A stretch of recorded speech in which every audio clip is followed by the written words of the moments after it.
My mother had me when she was 16 years old, and I used to sleep on the floor, and I had 8 uncles in that same house, and they did everything under the sun, going in and out of prison.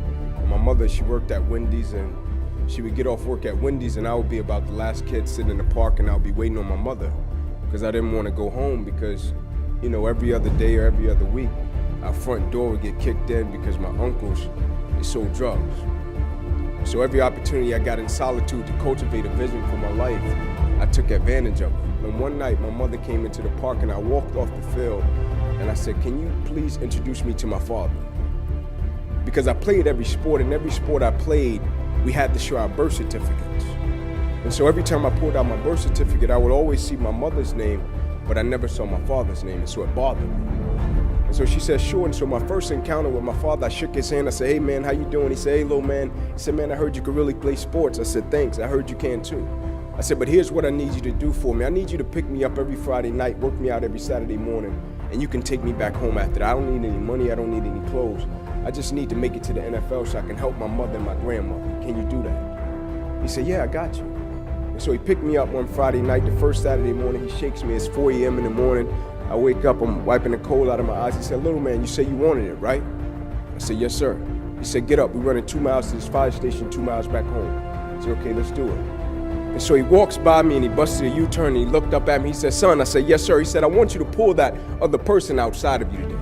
No disrespect. I said, "But I don't see another person." I said, "So I understand we have different lives and you have a job, and so if you're tired, I get it. You can go back in the house and you can go to sleep, but you're not stopping me from running to this fire station. I'm running to this fire station whether you go or not." And he looked at me, and what he said to me, it pierced my heart in such a way. He said, "Son, what I'm trying to get you to understand is no matter how hard you work, there is somebody on the inside of you that works even harder." He said, "No matter how dedicated you are, there is somebody on the inside of you that's more dedicated. No matter how committed you are, there is somebody on the inside of you that's more committed. And you don't even know what commitment is yet. You think commitment is just saying, 'Yes, I'll do it.' But what commitment is staying true to what you said you were going to do long after the mood that you have set it in has left. Meaning on the days when you don't feel like doing what you said you will do, you get up and you do it anyway. That's what builds character."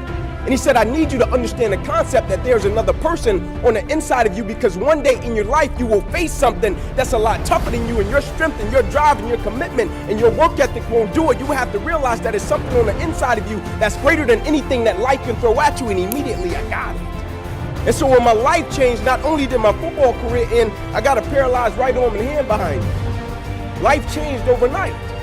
But I was extremely grateful for it, because the whole time I understood that you have to tap into in order to get through one of the darkest, toughest, roughest moments of your life. There's another person on the inside of you.